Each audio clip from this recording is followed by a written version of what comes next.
Tu sais, Tsuki, je me pose une question.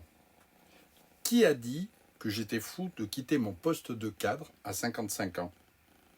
Est-ce que tu as déjà entendu que c'est pas le moment, qu'il faut pas y aller, que c'est la crise?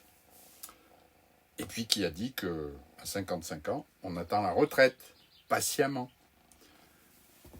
Eh oui, salut les amis, c'est Christophe, votre coach super-héros. Aujourd'hui avec Tsuki à Saint-Gervais, au bord du plan d'eau. Alors effectivement, en 2021, j'ai pris la décision de quitter mon emploi après 31 ans passés dans la même entreprise. Alors ces petites phrases pas très encourageantes, j'y ai eu droit régulièrement. Et vous, je ne sais pas si ça vous arrive d'avoir envie de changer complètement de vie. Si c'est le cas, laissez-moi partager avec vous où j'en suis aujourd'hui en toute transparence. Alors 2021, je décide de quitter mon entreprise pour me lancer dans le développement humain. Effectivement, j'ai une vraie passion pour les gens, j'aime trouver le bon en eux et les aider à découvrir leurs ressources. Mais voilà, dans le monde de l'entreprise, pas toujours facile de déployer ma vision du management et de l'accompagnement. Alors quand l'opportunité de partir dans le cadre d'une rupture collective s'est présentée, j'ai eu aucune hésitation et j'ai foncé. Je suis allé me former dans l'école leader dans le domaine. J'ai découvert les neurosciences et les bases du fonctionnement de notre cerveau. J'ai créé mon entreprise, un site internet. J'ai commencé à être présent sur les réseaux sociaux.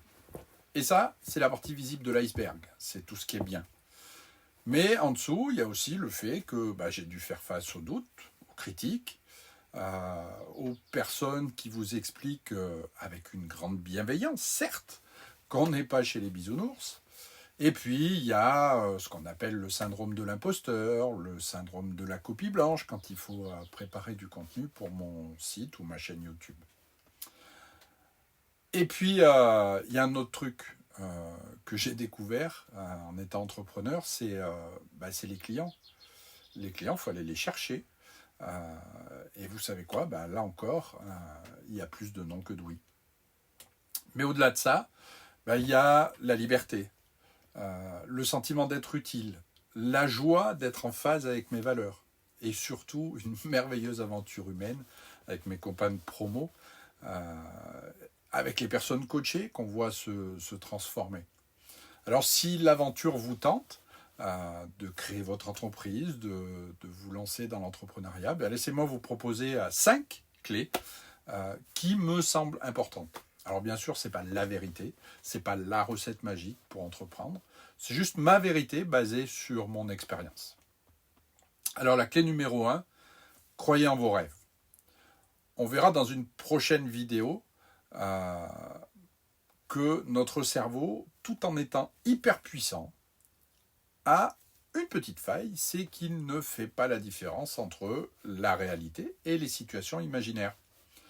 Alors, si vous visualisez votre nouvelle vie, si vous voyez un petit peu comment vous aimeriez fonctionner, il y a de grandes chances que votre cerveau vous aide à mettre en place les bonnes actions. Clé numéro 2, faites du ménage dans vos relations. Alors bien sûr, je ne vous dis pas de couper les ponts avec tout le monde, mais juste de passer un peu plus de temps avec des personnes constructives qui ont fait leurs preuves et qui savent de quoi elles parlent, plus qu'avec Tata Suzanne qui critique tout. Clé numéro 3, le bon moment, c'est quand vous décidez. Plein de fois, j'ai eu envie de le faire, mais j'y suis pas allé. En fait, le problème, c'est que souvent, il faut choisir entre notre envie de liberté et notre sécurité. Eh bien, pesez les patates et quand vous aurez envie, vous irez. Clé numéro 4, osez. Oui, osez. Peu importe ce que les gens diront, peu importe que ça marche ou pas. Vous savez, souvent on dit que notre vie, c'est un livre avec différents chapitres. Mais le problème, c'est que souvent on laisse les autres écrire notre livre. Alors, osez prendre le stylo et écrire votre vie. Clé numéro 5, ne restez pas seul. Quand j'ai démarré ma formation de coach, j'étais et je suis encore un peu quelqu'un qui aimait ou qui aime avoir le contrôle. J'avais un ego épais, comme dit une de mes amies coach. Et du coup, pas question pour moi de demander de l'aide. Ouh là là, dire à quelqu'un que j'y arrive pas, dire à quelqu'un que j'ai peur, pas question. Et puis on m'a proposé de me faire coacher. Et là, boum. J'ai appris que mes émotions étaient juste un voyant sur mon tableau de bord et qu'il suffisait de les écouter. J'ai appris que mes parents, mes profs, mes collègues, mes amis m'ont formaté et qu'ils ont créé en moi des croyances parfois limitantes. Et puis j'ai pris conscience que la perfection, ça serait triste, qu'il faut accepter notre part d'ombre. Ce qui fait la beauté d'un paysage ou d'un dessin, c'est juste le jeu de lumière, le jeu entre l'ombre et la lumière. Alors pourquoi ça serait différent avec nous? Mais voilà, quand on essaye d'avancer tout seul, on est un peu comme vous savez, le petit hamster qui tourne dans sa roue. Alors pourquoi pas se poser un peu, prendre du recul et penser hors du cadre, comme on dit. Voilà, j'espère que ce message vous a plu, j'espère que ces 5 clés vous seront utiles. En tout cas, c'est la façon dont moi je vois cette aventure. Alors, si ça vous parle, vous connaissez les consignes. Abonnez-vous, activez la petite clochette pour qu'on se retrouve bientôt. Puis offrez cette vidéo en la partageant. Vous savez, vous n'êtes pas obligé de me croire, mais c'est en regardant des vidéos comme ça, de personnes inspirantes. Alors, je n'ai pas la prétention d'être très inspirant, mais je sais qu'il y a certaines personnes qui regardent ces vidéos. J'ai vraiment changé ma vie en regardant des vidéos, en allant m'inspirer sur YouTube. Enfin, je ne résiste pas à vous offrir une dernière clé, qui peut-être pourrait être ou devrait être la première. Cette clé, c'est « soyez égoïste ». Oui, vous avez bien entendu, soyez égoïste. Ça ne veut pas dire écraser tout le monde sur votre passage. Ça veut juste dire pensez à vous. Prenez le temps de vous ressourcer.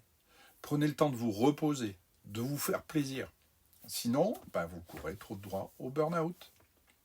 Vous savez, j'aime bien l'image des consignes de sécurité en avion. À un moment donné, pour ceux qui connaissent, ça va vous rappeler des souvenirs. Les autres, à un moment donné, l'hôtesse vous explique qu'en cas de dépressurisation de l'appareil, des masques à oxygène tomberont automatiquement devant vous. Tirez sur le masque et placez-le sur votre visage et respirez normalement. Vous voyez, je les connais presque par cœur. Mais surtout, ils nous disent que c'est important de mettre le masque sur notre visage avant d'essayer d'aider quelqu'un. Et effectivement, si vous tombez à court d'oxygène, vous aiderez personne. Alors que si vous commencez par mettre votre masque, avoir de l'oxygène, avoir de l'énergie, là vous pourrez aider les copains. Voilà, c'est fini pour aujourd'hui. Je vous dis à très bientôt. Bisous, bye bye. À bientôt.